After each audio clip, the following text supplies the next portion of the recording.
Barrel or nah, referring to girls as tens or assigning any numerical value on the 1 to 10 scale. Is this specifically about girls? Doesn't have to be. It could Well, be there we go girls then. referring. It could, yeah, it could be anybody. It's a full barrel and a great game to play. The way you do it and not be a creepy perv is by opening it up to everybody. So you play equal guy girl, right? That's what I do. I play equal guy girl. He's a 10, he's an 8, she's a 4, he's a 6, right? Judging people on their looks. But it doesn't, I think the more you do it, the more complex it gets. Just keep it equal. Keep it equal. It's a barrel. Don't just judge girls. So, okay, with that caveat made, still the question is assigning a numerical value superficially to somebody, barrel or not. Barrel. Absolute barrel. Okay. It is Okay. it's fun, it's entertaining. Uh it is something to talk about. It reveals both taste and, it's 100% barrel. Okay, good. I'm glad you said that because I've been apprehensive to assign those numbers in recent, I don't know, maybe year or so, where it's like I'll say, that girl, wow, that girl's a 10 or something. And then the moment I say it, I go, should I, is that wrong? But you're right. It serves a purpose and it's also okay to be superficial sometimes. It's fun and to be flippant and superficial and to make a cursory assessment like that. And then it is okay to objectify. I think it Completely. is okay to objectify people for certain things. It's a compliment. It's not Yes. meant to diminish. It's not saying, I don't want to get to know that person. I don't care about them at all. I only care about their looks. That's not what it's saying. It's saying right No. now, I only have certain information. I only have this visual information And I'm and I'm making assigning an a number to it. assessment and it's a complimentary assessment too. I'm never going Yes. to, I don't think I'd ever say that person's a 3. I'm You never can. using it derogatorily. It's only ever as a way to acknowledge what I think is beauty. Yeah, I think you can use it for a 3. And I also think here's the one other caveat: spread it between men and women, for both men and women. And then also, there's an like you gotta cap it out at if you are on UCLA's campus and pointing out sorority girl and saying, she's a 10. Inappropriate. I'm gonna say you are too old to be judging or grading college girls at this point in life. Yeah, sure. That goes without saying, I think. I mean, I think it Um, doesn't. I think a lot of people would think, oh man, hot girl like the Matthew McConaughey in Dazed and Confused. I keep getting older, they stay the same age. I think a lot of people feel that, right? And so you see a smoking 21-year-old and you're like, boom, she's a 10. Nope. If there's I'm gonna say a 10-year gapper, 10-year gapper, you're not allowed up until you get to be 50, and then you could judge a 30-year-old as a 10. See, I don't like applying these rules. I'm going to say that is no barrel. What I think is still salient is the first thing you said, which it says a lot about the person assigning the number. And That's true. I want to know, I want them to reveal themselves. Are you So a if it is pervert?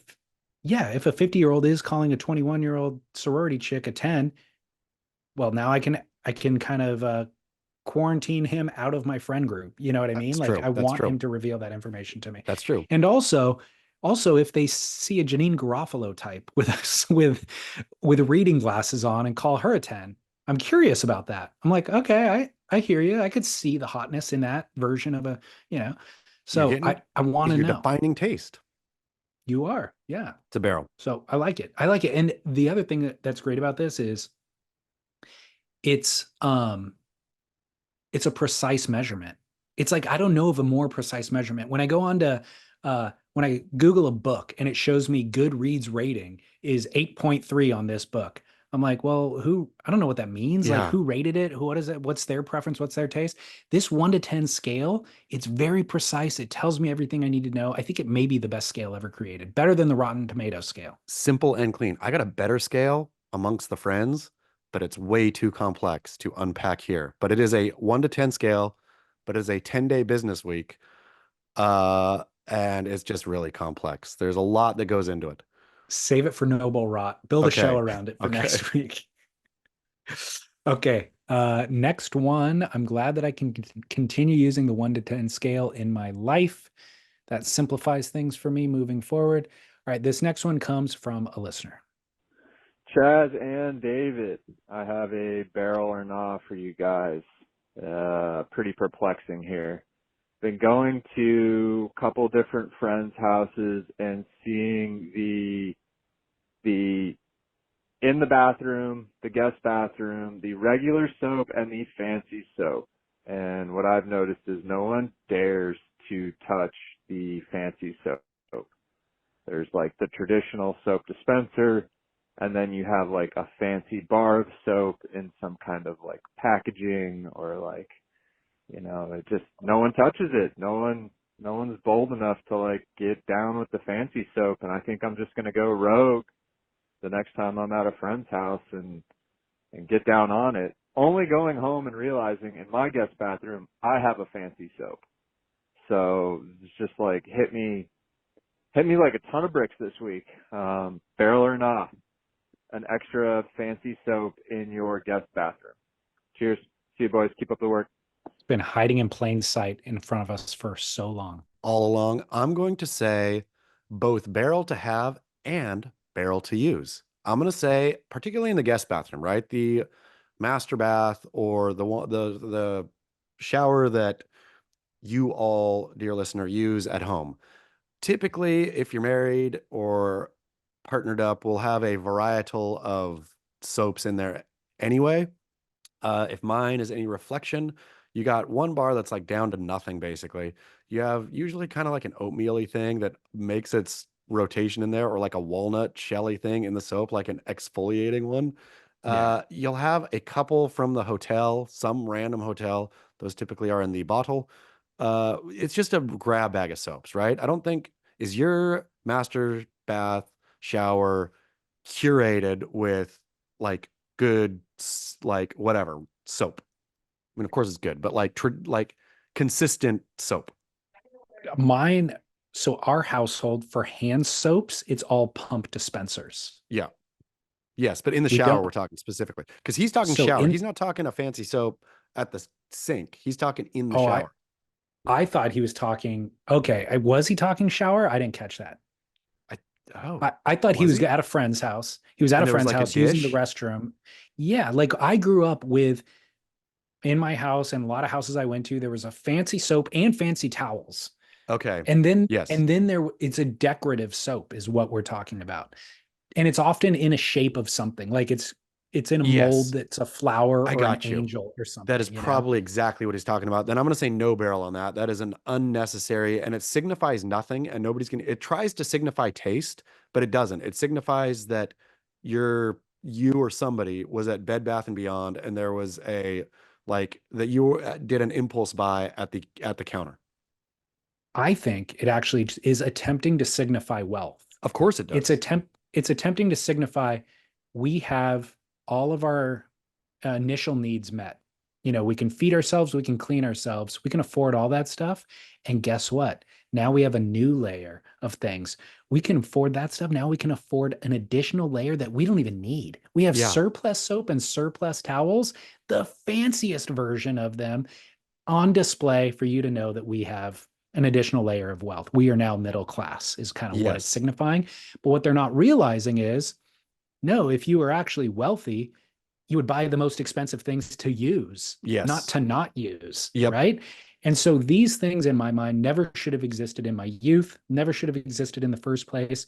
So you should use it. You should use it first. You should use it to the point of eradication so that the person who's doing it no longer forces it upon us. I agree with you all the way. And yeah, if you have a fancy soap and are displaying it in your bathroom, especially if it's the hand soap and the fancy towel, you're also telling them that when it's date night, me and the wife go out to Applebee's and we don't split the combo. We both get our own whole thing. Like, it is such a signifier of middle class wealth that we're doing it. No, I'm sorry, we go to Olive Garden on those days. But we still use the 2-for-1 coupon at the end. Yeah. um, we could lump in couch covers with this, or chair covers or any of that stuff too. Just Anything, use the thing. yes, anything nice you have that's not supposed to be used, Yeah, you shouldn't have it. Either use it agreed. or don't have it. Either, yeah, you're too poor to have it, or you're using it. You know what's crazy? There is now, of course, in the modern world, especially in Southern California, a whole new line of luxury soaps that are just priced way higher than you'd ever imagine things to be priced. And I mean, I'm sure it also translates to skincare in general, but maybe it trickled down from there into soap. But last year for Christmas on, now we do like Amazon wish lists that we could just send around to our family to get us what we want. On Lauren's wish list, she had this soap called Aesop. Are you familiar with the brand Of Aesop? course. Yep, sure Yeah. am. I think it's pretty omnipresent here in Southern California. It was a pump liquid soap, hand soap for near your sink, normal size, $50 Yeah, for a soap. for a fancy soap. Yeah. 50 I'm bucks. I'm all And about, somebody, so yes. that means it, because it's on our Amazon list, it means we're not willing to spend $50 on hand soap that'll be gone in 1 month, but somebody bought it for her and we got it in our house. Let me tell you, it is 5 times better than $10 soap. Wow, so it's worth it. I mean, if you can afford it, it's worth it. It was the best soap I've ever had in my life. I'd go to the kitchen just to use that, walk downstairs from my room to the kitchen just to wash my hands with that soap. I like to know. I like to know that. That is great. I like that the Yeah, value is there. it's crazy. Yeah, really good soap. Anyways, final barrel or nah, coming off of last week's emoji conversation, barrel or nah, using the correct skin tone for your emoji. Uh, You so know that, what? you know how you could do this now? Of course, Yeah. what I Okay. typically see, unfortunately, is people, and this is a trap, and you never want to get caught in the trap because you get busted later. Let's all look up north to Canada at Justin Trudeau, who in the 80s or whatever decided that going blackface would be fun to a party. Back then, whenever it was, probably wasn't that big a deal. It's Canada, everybody's white. Let's do some blackface. I see people doing this, except using the darker emojis, and the people are not dark, which, Right. so your black facing emoji, that's going to come back and bite you. Those texts will get, if you ever run for president, will get brought up. You are an emoji blackfacer. Watch out. So does that mean you have to use the correct skin tone? You better, or you better just use the generic one. And I guess white or yellow as generic is rude to say. I mean, if you are a different color and you want to be, you shouldn't, again, this is all under the nobody should be using emojis to begin with per last week. Sure. Yeah. If you're going to use an emoji, you can only use the skin tone ones if you're that skin tone. Yeah, I'd say that's the only way to do it at this point. So the generic one is the Yellow. Simpson yellow. Yeah. Yeah. It's like, it's so yellow, it's Simpsons like. So that just exists. And then if you hold it long enough, then the array of colors pops Yes. up. I use my appropriate one because it actually feels like me. Like I think I defaulted on the super pale one. And I'm like, that's not me. Then you go to the other end, and you're like, that's not me. So I picked the one in the middle and it just felt right. So I did it just out of instinct. I mean, if you, once again, if you are doing that, then at this point, once that was opened, you have to do the right skin tone, and do not, and I see people do it. I receive them even, too. people who use the darker ones, and as like, there's some kind of irony as a in it. joke. Yeah, it's like some, I think it's like, I can do this, so I'm gonna do this. This is an option for me, so I'm going to do it. That's gonna come back. Just look at Justin Trudeau and what happened to him.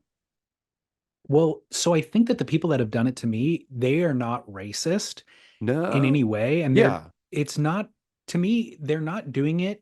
It's almost they're doing it in defiance of somebody got busted for blackface last week. They probably weren't racist either. They were probably paying homage to Michael Jackson or whoever it was that they were dressing up for as Halloween. So I'm going to do this in solidarity with them, in defiance against counterculture or cancel culture, and just send this to my one friend who I know would never call me out and bust me for it. But I, as the recipient, I go, well, I know they're not racist, but they're also trying to make some weird statement to me that isn't really that funny. So why are they doing this? It's just, like that minefield is too littered with mines at this point to even Yeah. dip a toe in. I think it's not like oh, I get it, he is making a big cultural, good for him. Somebody had to stand up and say X or Y or Z. Yeah, totally. All right. Well, we solved it. Thank you, everybody.